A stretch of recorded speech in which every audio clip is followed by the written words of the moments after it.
everybody. Good morning, all the teachers. At least it's morning for me right now. Okay, so today the purpose of this video, of me filming this video, is to provide a link for y'all to refer back to when you need to check on the sound of the digraphs, or the strategy that I told you earlier during the training session. Okay, so let's start now.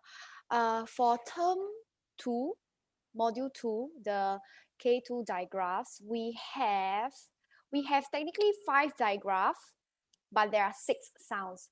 Okay, so let's go through in detail. The first one we have ch, ch.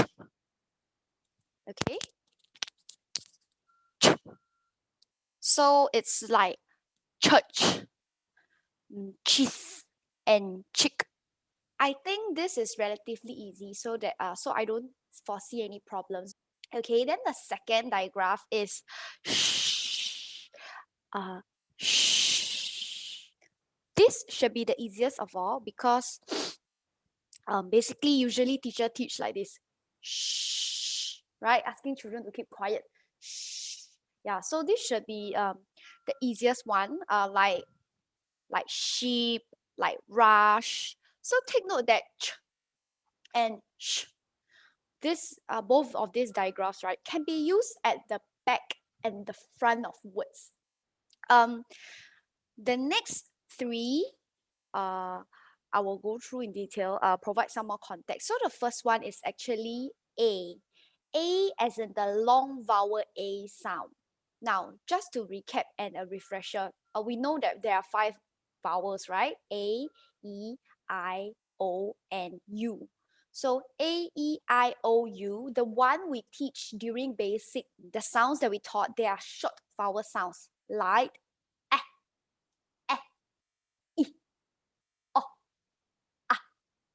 right?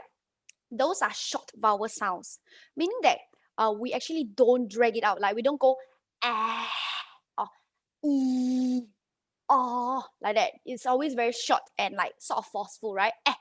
Like that. Long vowel sounds are how the letter sound itself. So like A, E, I, O, U. Yeah, long vowel sounds of A, E, I, O, U are just A, E, I, O, U. Just like that, right? The digraph A makes the long vowel A sound. So it's basically just A. Yeah. The reason why I shared this is sometimes the teachers, even myself last time, used to get confused between the difference between short and long vowel sounds. Yeah. So remember, short vowel sounds are sounds that you cannot drag. So you don't drag you don't go okay, so that's how I remember. So I hope that this can help you as well. Long vowel sounds are sounds that can be dragged. So when you say A, you can say A, E, I, O, U, you can say A, E, I, as in you can drag the sound. I'm sure you get what I mean, right?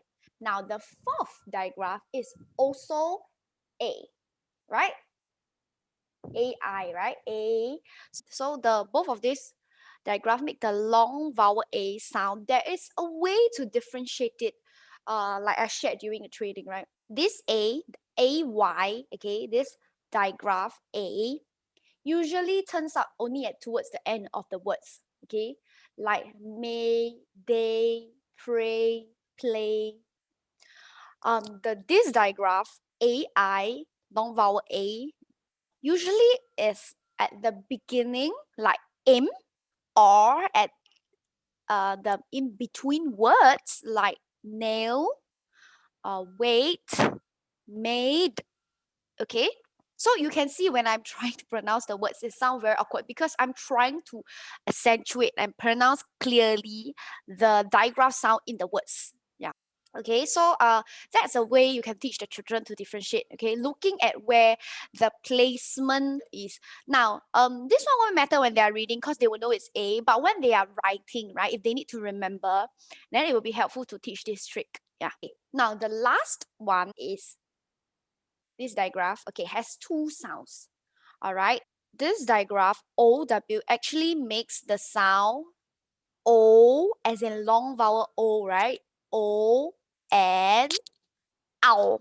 like when you're in pain, ow, that kind. Okay, so O and ow, O and ow. This is the one that I'm afraid that teachers may get confused with, O and ow. So make sure that before you start this lesson, you are really very clear of the sound so that you won't introduce the wrong sound, or halfway when you're blending, right, you use the wrong sound to blend.